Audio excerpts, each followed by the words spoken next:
My next guest joining me tonight on Punky's MixTape is our very first guest coming all the way from Sydney, Australia. I'd like everybody to welcome Luke Anthony to the show of Oculus Omega. How we doing? Hey, good, man. How you doing tonight? I'm doing good. Really can't complain here. How are things going in the future? Things are going all right, man. I can't complain, that's for sure. Oh, that's good to hear. So for my viewers that haven't heard of Oculus Omega, tell us a little bit about you. We're sort of a modern metal, sort of a melodic metal. It's kind of hard to put a subgenre, being so many of them, I guess, out there. But I guess when I'm writing the music, I don't really try and write to any particular genre. I come up with a bit of an idea of a riff and however it sounds, and I just sort of write from a song like that. So it can be a little bit obscure sometimes, but yeah, I just make what I like, really. Nice, and that's honestly the best way to do it, and especially just having fun doing what you love. And you're right, you're kind of, from what I've heard, it's kind of hard to pin down. There's a bunch of different influences throughout it, but you're definitely, it's, say, modern metal, or what we call in the States, like deathcore. A little bit heavier than metalcore, not like, say, like Evergreen Terrace. You're much heavier than that for some of the metalcore bands here in the States. What are some of your influences to make you so eclectic with your style? I guess some of my favorite bands being someone like Veil of Maya, Periphery, Whitechapel, Black Dahlia Murder. So yeah, a few sort of different sounds. Some a bit more clean, some more aggressive, and yeah, a little bit of a broad taste, I guess. You really hit one with me for Veil of Maya. I love those guys so much. The things that he can do with just himself and a looper is insane. Unbelievable guitar player. Love that band. My viewers haven't checked out Veil of Maya, definitely worth checking into, along with a lot of the other bands as well. Oh. Sorry. That's all good. Sorry, let me just ring him back later. It's connected to my computer and it's ringing through the whole thing, even though I've got the phone on silent. Anyway, sorry about that. Oh, it's all right. Yeah, man, I had the pleasure of seeing Veil, I think last year. No, sorry, start of the year, probably just before the world blew up. I saw him in Sydney, and they put on an awesome show, man. Like, some people like to sort of, put a bit of shit on them because, the last couple of albums they had the clean singing, and, I really like that, and I like the direction they've gone in, and, yeah, man, I really enjoy it. See, when I was younger and in my 20s, I would, I was, young, really just in the pit a lot, the shows I was going to didn't really support like the clean vocals. The older I get, the more I realize I look for more diversity within music, especially in my metal. I think just to be stagnant and do the same thing over and over and over, I mean, it's like the definition of insanity. You got to try something different. And I think that's one thing that, for me, I've liked the journey, especially like Veil of Maya has been taking over the last few years and some of the risks that they've taken. I like bands like that. Like, for me, a big one is The Contortionist. And I talk about night and day from Exoplanet to the latest album. Is it Language? I think it was the latest one that they put out. Sounds right. Yeah. No. I mean, and it's you gotta take risk as an artist, and that's a huge thing. So yeah, I originally had. I've sort of been running it at the moment as a solo project. I had a couple of guys that I started it with. I guess some of life's complications get in the way, and also the direction. Sort of the guy I was doing the vocals with before, he kind of wanted to go down a little bit more of a mainstream, like, let's write the music how people want it. But I'm like, well, it's not how I want it. I want to write it how I like it. If people like it or not, well, it's awesome if they love it. If not, well, I made it the way I wanted to do it, so I definitely... and that's a hard choice, especially when you got different taste in there. But honestly, I tend to agree with you. It's not what everybody else is into. It's what you want to put out, because that's what's going to be unique. That's what's going to be interesting. And that's what caught my attention. You're like one of the, many artists just kind of going through Instagram, which has been an unbelievable resource for the show, with all the different artists that I've managed to find on there from around the world. Personally, it's been better than Facebook for me. That's how I, found you guys and so many other bands that are on here. And yeah, Facebook, I found since sort of starting the band and doing, like trying to campaign a little bit and get the music out there, it was kind of good at the start. It probably, when was it, maybe 2016, it seemed to be okay. And then it just seems to get worse and worse. You got to spend huge amounts of money just for people that already follow you, just so they can see it. And then they still don't seem to see it. I have had a lot more luck getting the music out there on Instagram. Yeah, because it seems like, you actually tag things and it actually shows up in threads and stuff like that, where you're fighting the algorithms on Facebook. You can actually, if you sit there and if I, just type in deathcore, and I can just go through it. I can go through genre, sit there, go through shoegaze or ambient or punk or whatever it is that I'm looking for to just kind of fill the different spots on the show when trying to find a couple more artists. And it's been phenomenal. Bands that I was like, just holy shit, like where the hell did these ones come from? And that's exactly what happened with you guys. I just happened to be scrolling through, and then bam, Oculus Mega showed up, and I was like, oh, that's a unique name. Well, check this out. And I started checking out some of your stuff. And most recently, just a few weeks ago, you put out a brand new track. Tell us about that. Yeah, so it's the first single after the debut EP. Called The Hunt. I guess it's about being a werewolf and being on the hunt and tearing people apart. It sounds pretty gory, but I guess if you listen to the song, it's a pretty aggressive song. It was kind of what I like to call my quarantine song. I was spending more time at home. Let's write some music, and I spent probably at least double, maybe 3 times the amount of time writing this song as I did songs in the past. Just really.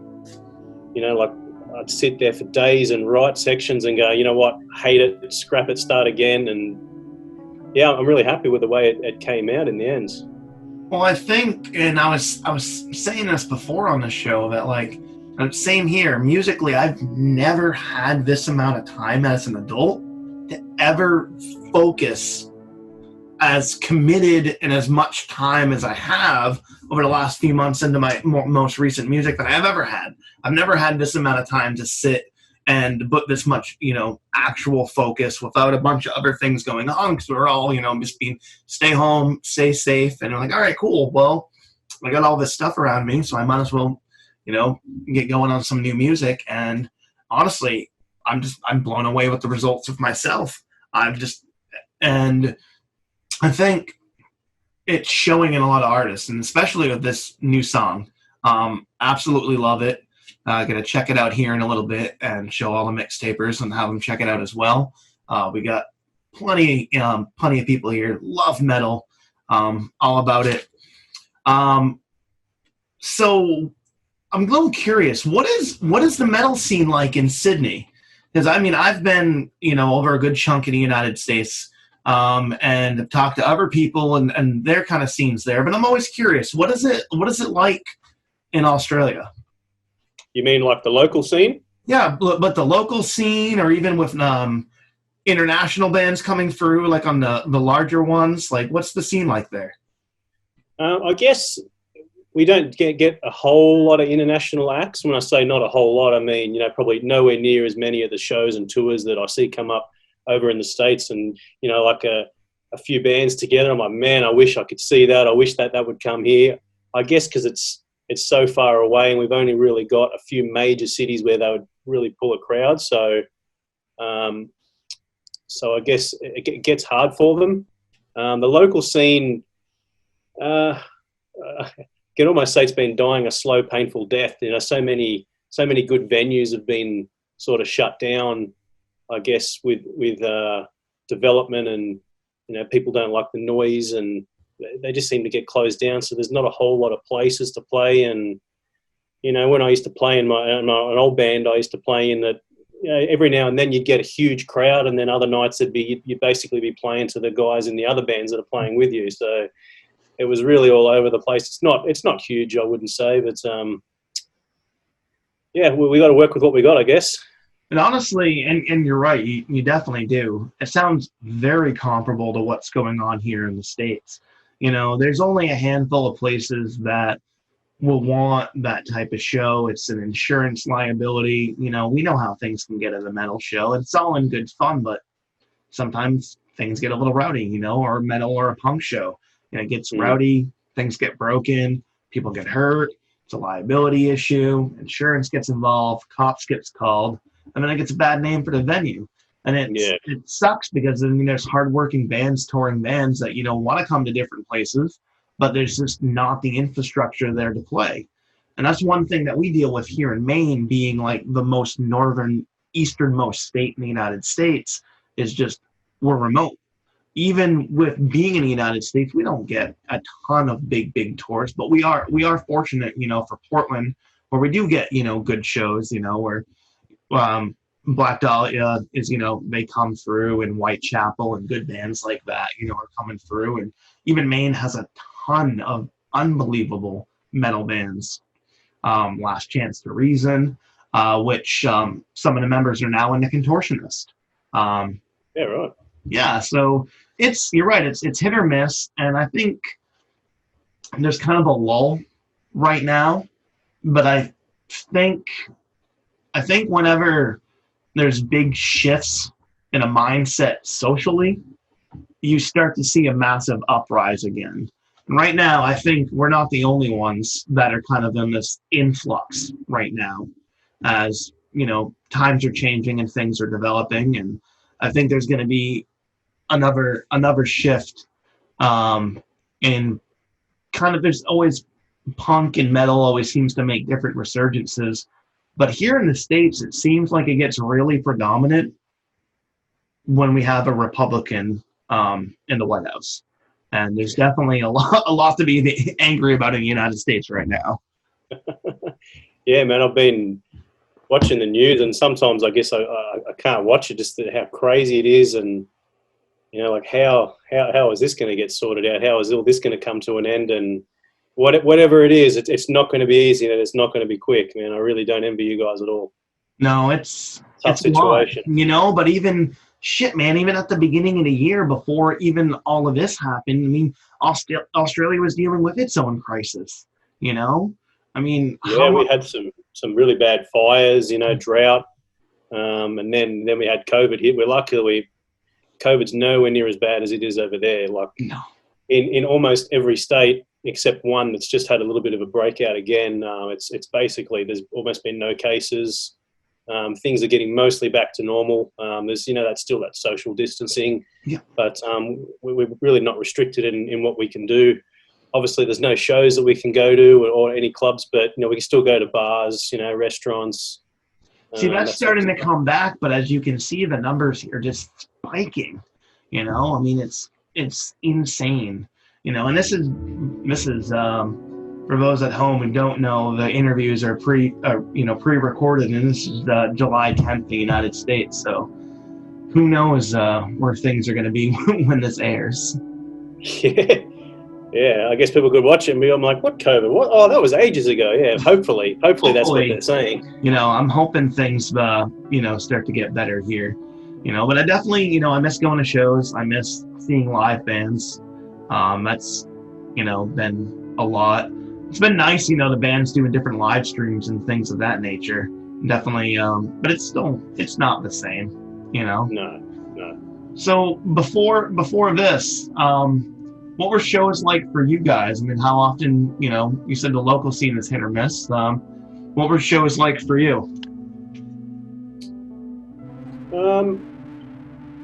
I guess the few good venues we have, I don't know, it really came down to sort of the promotion of the people putting on the show. Sometimes it was great. You'd have like a packed venue of a few hundred people. And like I said before, sometimes it'd just be almost nobody there, and we would just sort of play it as almost like a live practice session, Yeah. Played a lot of those shows. Yeah, definitely. Um, but yeah, it's been hard, and who knows when we're going to be able to get back into it. You know, I've got to recruit a few guys too, and find some guys that can, I can mesh with and sort of get it all back together and get back out there. But That I'm really definitely, not even trying at the moment. Wait till all this stuff slows down and we can start getting out there. So and it definitely, it's it's not easy to always find like-minded people, you know, um, especially just to get the right, the right click, the right sound, and it's big behind the scenes, you got to be able to spend, 8, 10, 12, 14, 24 hours at a time, with each other plus, you know, so, but it's something that I do miss. It's been a while since I've played a show. When's the last show that you got to play before all this? I think it was probably really in my old band. We haven't really had the chance with Oculus Omega to sort of get together. I haven't had a solid lineup yet, but I guess in my old band, I used to play in this kind of technical melodic deathcore band called Diminish the Gods, and we toured Japan with Black Dahlia Murder and Cattle Decapitation in 2018, which was really awesome. It was actually our second tour there. We did a similar tour in 2014 with Gorguts. Nice. And, yeah, man, it was a tough tour. Like being a supporting band, we were basically put into a time when they say it was a bus, it was literally a van that we had one seat in the front. Lucky there was only 4 of us then, not 5, because there was only just like a little bench seat in the back. And we had to like sleep overnight going between, I believe it was Nagoya and Tokyo, and just trying to sit, like we didn't even have leg room, and try and sleep in there. And then we get tipped out at Tokyo at 6 a.m, and they say, "Oh, off you go. You can go to your hotel now. Like you can't check in till 3. What do we do?" Yeah. We ended up basically going to an internet cafe where you could rent like little booths, and we just rented them for a few hours and tried to sleep in there. But that tour was crazy. The metal scene in Japan it's unbelievable. I think one of the last shows we played in Tokyo, there was probably more non-band members on the stage than there was band members. We had to keep kicking these guys off. They just kept wanting to get up there and put their arm around us while we're playing, and it's just crazy. But had the best time. Any chance I get to go play there again, I'd jump on it for sure. Now that's awesome. What was any other things that really stand out about touring in Japan, especially with the Black Dahlia murder?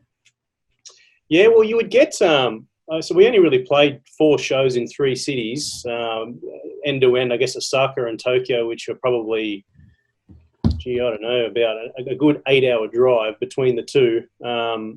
You would get some people that would be there lining up in the shows in Osaka. They would be there hours before. Like we were basically, before we were ready to even load in, they were there waiting. They wanted to get autographs. They wanted to see the band.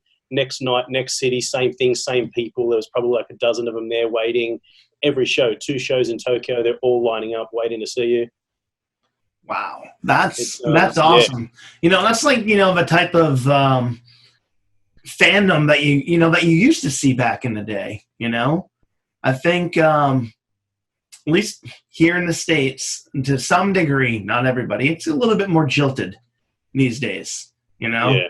Everybody's especially in the metal scene, people, they got something to prove. They're bigger, stronger, tougher, faster, than somebody else on the floor. And, it's a dick swinging contest. And eventually you get tired of that shit. And eventually you just go back to your roots and be like, fuck, man, this band's fucking awesome. I just really want to, get to know them and shoot the shit.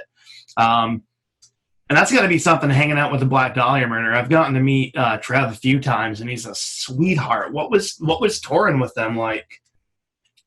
Oh, they were great, man. They're awesome bunch of guys. Really, really out there. Quite funny, and just awesome musicians. Yeah, man, I had a great time with them, and yeah, I really hope to do it again one day. I would, man. They are so good live. Like they turn on like my inner teenager in me. They're like one of those bands that because usually now I'm at the point I've had my fair share of incidents. Half my face is titanium from Spin Kick at a hardcore show. And I've had my fun. Let's say I've had tons of my fun, but man, the Black Dahlia Murder, they just turn the ignorant switch on in my brain. I just turn into a 14-year-old again. Just like the first time hearing them, and I couldn't imagine that just touring with them must have been absolutely phenomenal. Anything your time with them that like really stood out? I guess it really is the energy of the crowd. They're quite high energy sort of guys mostly, and then when they get on stage, it's just like they explode into something else, and it's just the fast riffs they got, and it's just non-stop, and they play for so long. I'm like, man, how do they even have the stamina? Obviously, they do a lot of shows. They finished that tour there. They went and toured in Mexico and then around the States, and then they're off to Europe. It's just playing non-stop. So I guess you build the stamina up, but man, just so much energy on stage, and I wish I could have that energy in life just in general. But yeah, man, really high energy band, just unbelievable. That, and honestly, in my opinion, I think, and they've really earned it as being one of the greatest touring metal bands right now. I'm not into radio metal. It's not my cup of tea. And if it's, people's, that's fine, But to me, the Black Dahlia Murder has absolutely earned the spot that they're at right now, wasn't given to them. And you're right, because it's relentless touring, unbelievable musicianship, that and just being like the sweetest guys in the world, which, yeah, absolutely. Which it doesn't hurt. So we're talking a little bit about some influences and stuff like that. What were some of your early influences when you first got into music? What kind of like opened the door for you? I guess when I was in high school, it was when I first heard Slipknot's Iowa just came out, and that was when I sort of went from liking kind of, your pop punk, Blink-182, those sort of bands, and I first heard this. I remember sitting at home on like school holidays, and Wait and Bleed came on, and I just went, oh my God, what is this? Watching MTV back when MTV was actually music, and it just went from there, man. Just got heavier and heavier, and it's funny to listen to the music I listen to now. Like I listened to that music then. Let me try and get the words out properly. The music I listened to back then, I listen to now. I go, oh man, I thought that was heavy back in those days. Where's it going to go in the next 20 years? And you're right, because even then, when Self-Titled came out, Wait and Bleed, 2000, early renditions of them, when like what is it, Hate, Kill, Feed, Repeat, their EP came out in like 99. I mean, they blew up the scene. I mean, it was huge. I mean, a 7-piece band, and it was something total, and it was heavy, but it was 7 strings. But now here I am, I'm looking at an 8 behind you right now, and it's amazing in just the last 20 years where things have gone from. And that's gorgeous, by the way. This is my new baby, my Ibanez 8-string Prestige. I only got this about a month ago. This will actually use this guitar to record The Hunt with. That was the first song I got to record with this, and she's been a beauty. Nice. And what's the neck on that? Good question. Wizard neck, I think it's maple, maybe. Is it the Wizard? I believe so. Yeah. The one thing I've always really loved about Ibanez is the really thin neck profile. Everything I has is Ibanez. Even my old band, when I used to play bass, actually in that deathcore band, I'd play this fretless bass, Ibanez as well. That's I always loved them ever since I was in school. And same here. My profile. That's same with my Ibanez. I love it. I got the RG500. I love it. It's a baritone neck with the Wizard 3. And honestly, it was really until I switched to Ibanez that really, them and ESP were like when I started to really get into drop tunings. The ESP did a fairly good job holding it, but the Ibanez with the Floyd Rose is really what honed it in. When I started getting down to like playing an A or B, or even in some projects where I was playing in like open G, Yep. like getting real, real sludgy with it. What I play in drop E flat. Drop E flat. So basically, it's tuned down half a step and dropped as well. Nice. Yeah. Very cool. Now, almost lost my train of thought here. The time difference. So usually I'm on the advantage when I'm doing these interviews. It's 11 o'clock at night here, and it's first thing in the morning for you. Usually I get to do this first thing in the morning, and it's like super late at night for everybody else. So it's a complete role reversal for me right now. Yeah, I try and catch a show when I'm at work, because when you go to air, it's about 10 a.m. the next day. And I'm a truck driver, so I've got my phone mounted and it'll be playing there. I'm in and out sometimes, so it's hard to keep track of it. But it's good. I'm always like to hear stuff, different things, and it's really entertaining. So I really enjoy it. But a bit of a strange time difference, especially for you guys on the East Coast. It's even further away. Oh yeah, like it's like 14 hours, so it's nuts. This is awesome though. When you hit me up earlier, it's like, oh, I got some time in a couple hours. I'm like, you know what? I can make it work. I can absolutely make it work. So speaking of making things work, so you've been working on the Hunt. You got a new album coming out that you've been working on? Yeah, I've definitely got I've got quite a few songs that I've been writing. I don't know how many of them are going to be instrumental, how many with vocals. Originally, The Hunt was going to be an instrumental song. I sort of wrote it that way, and then when I sort of put it together and I was listening to it, I could just picture really, really good vocal punches and lines. I'm like, no, I've got to get some vocals down to this. And I have the guy who actually does the production itself. Actually, is he does he's like a session vocalist for me. So I just wrote the vocals out, just did kind of like almost like a spoken track, just to give him the structure of it, and said, here you go, and if you want to change anything, you're the expert, man, just go for it. And he just does an awesome job. That's awesome. So what are you playing on the track? What am I playing? Yeah, so you get to guitar and bass? Yeah, I do the guitar and bass and write the drums. So being a solo project at the moment, I don't write the drums. It's programmed basically, but the technology nowadays, to me, you can't tell really. And that's the thing, especially with like production triggers and stuff like that. Even basically like no drums are completely raw these days, and they're pretty much all triggered and reamped through. What are you using for replaced and edited and yeah? Are you using Reaper for your drums?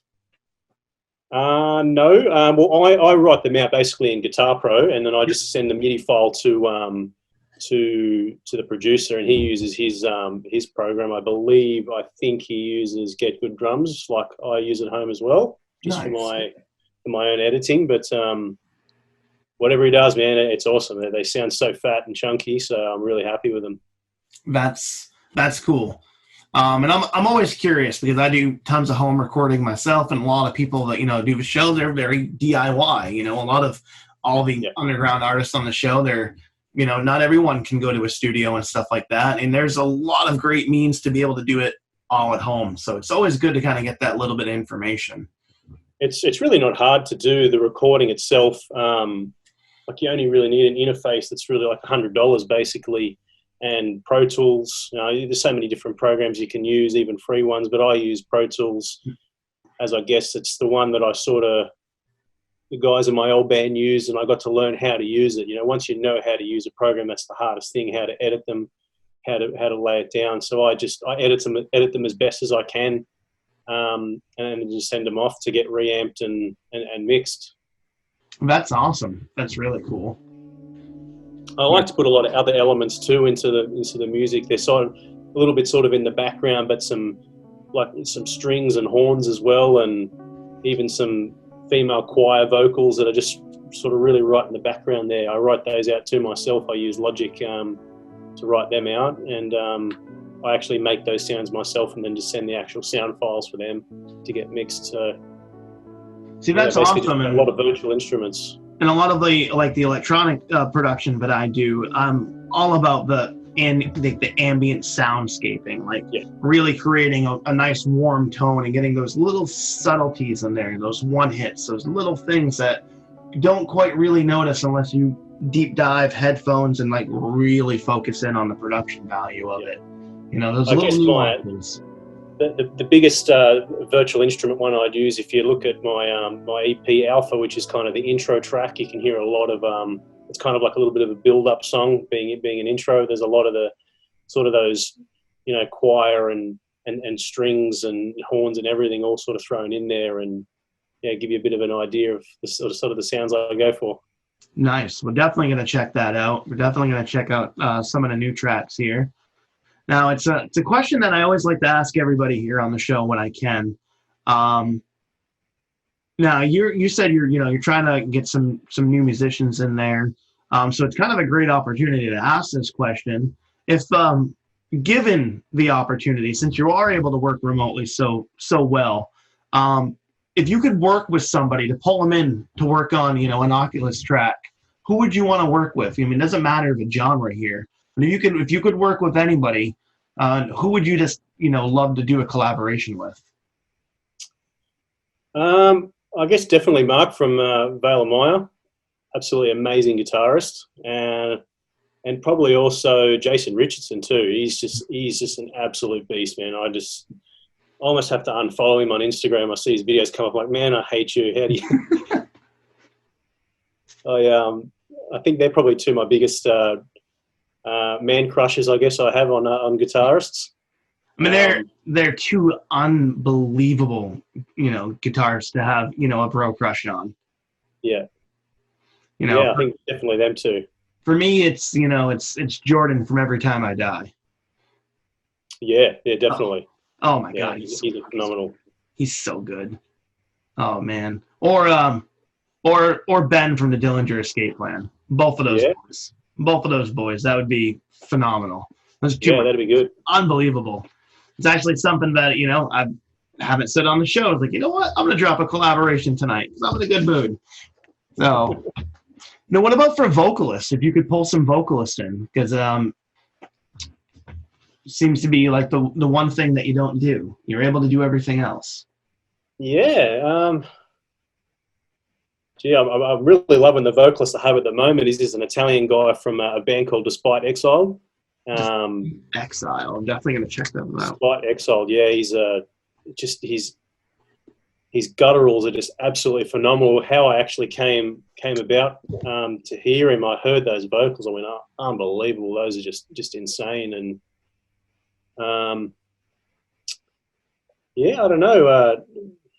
I guess it really would depend on the feel of the song I was going for. If I wanted to put some cleans in there, I'd love to have someone that could do some great cleans. So I guess like Lucas from Vale would be awesome. Or Spencer from Periphery. Just such a really great range. Just that they can almost sing like an angel and then just roar like a demon, all into one song. I've seen them both live, and they can pretty well do it damn good as well live too. It's not just a studio thing. So yeah, man, I've been really impressed by them. See, that would be awesome, and I think having that type of diversity in the track, for me, that's what I look toward these days. Try to find something that's a little bit more honest, doing its own thing. Because there's tons of beatdown songs out there all day, and yeah, they're fun and they're absolutely fun to play. But as we get a little bit older, you want a little bit more, and you start to add a little bit more heart. You put a little bit more of yourself into your tracks, and it becomes a little bit more revealing as you get older. And then you end up with these, unbelievably, unique progressions and artistry over the years.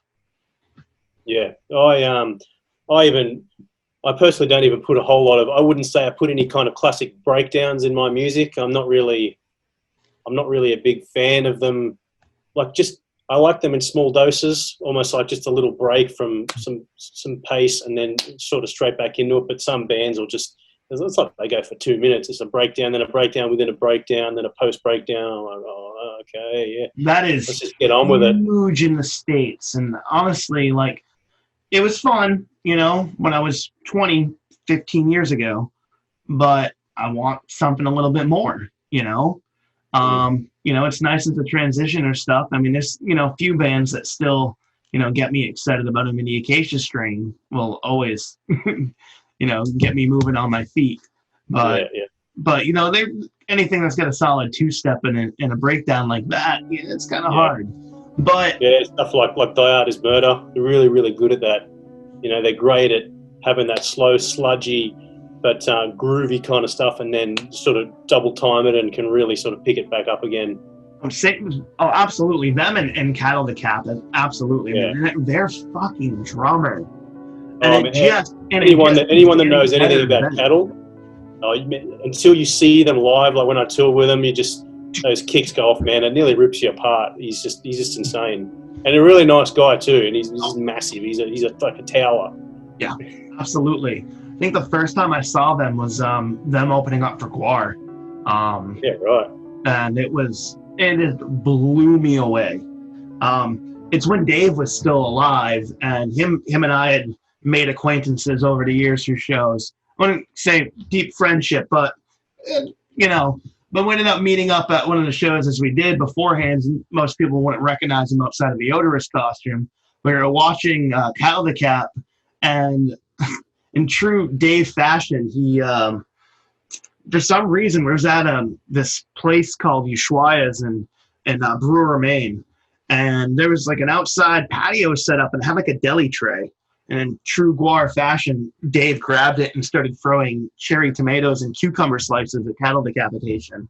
And they kept looking everywhere, and they probably had no idea. And then, of course, I started throwing it. It was just him and I just throwing cherry tomatoes, lovingly, not at the gear, but just kind of catching them in the shoulder. And to this day, maybe they have no idea remember. Maybe they remember somebody throwing tomatoes at them. But Cattle to Cap, if you ever see this, Dave Brocky and myself were throwing cherry tomatoes at you. I'm sorry. Dude, that was the first time I'd ever saw him, and it was an absolute blast. I fucking love that band so much. Yeah, man. So you're working on the new stuff, trying to find some new members. What are you doing in the meantime to stay sane during all this COVID shit with everything right now?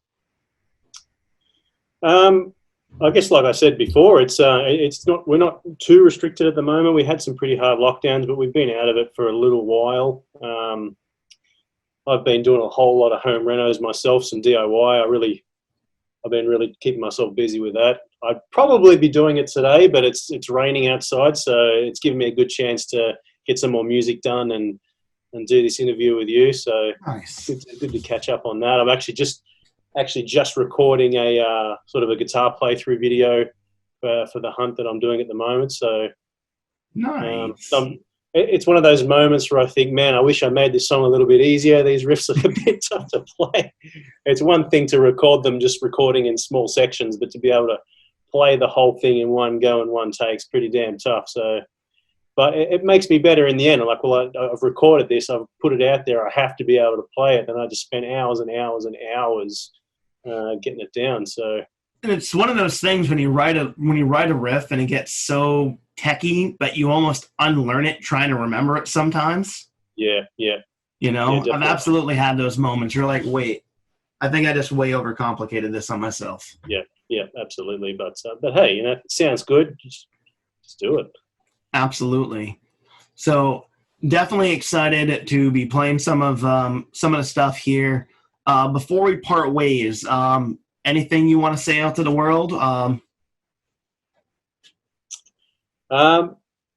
Thanks for listening. Hopefully listening. Check us out on. We're on all the streaming platforms. Oculus Omega, whatever your flavor is. Spotify, Apple Music, YouTube. We're all out there. I hope you like it. Nice. Now, are you kind of a little bit? Are you open for collaborations? If people were to see this and like what they hear and be like, "Oh shit, he's working and doing studio stuff." Would you be interested in collaboration with people? Absolutely. If someone listens to the music and they say, I'd like to do something with you, I'd really like more of a vocal collaboration to be good. Someone that can do some really nice cleans, even some female vocals. One of my first tracks, Crystal Lake, actually has some female vocals on there. You can sort of hear them in the background there, which kind of came about, a bit of a long story, but kind of by accident. And I really liked it. I'd love to do something like that again. But probably just about anything. Someone wants to write me some cool violins for a song, just about anything, man. Yeah, I'd be open to it. You're gonna love when you come up with something completely accidentally in the spur of the moment, and you're like, oh shit, this is really good.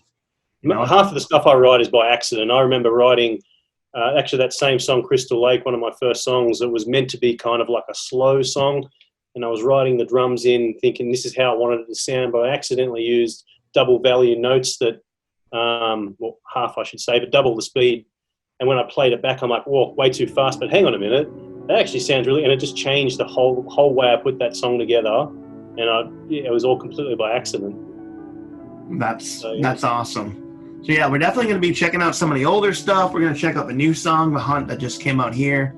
So Oculus Omega, we can find you on Spotify, on Apple Music, on SoundCloud, on Facebook, on the Instagram, open for collaboration. Honestly, thank you so much for hanging out. It's absolutely appreciated.